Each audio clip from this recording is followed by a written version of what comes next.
আর এক্সট্রিমের তো অনেকগুলো কালারে কালেকশন আছে, রেড কালার ছাড়াও ব্লু, ব্ল্যাক।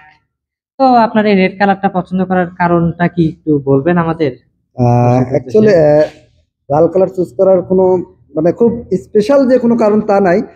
আসলে আমি বাইকটা যখন ছোটবেলা থেকে সর্বপ্রথম দেখেছি, আমার বাবার H100 মোটরসাইকেল ছিল 1988 সালে, তখন থেকেই তার বাইকটা ছিল লাল কালার।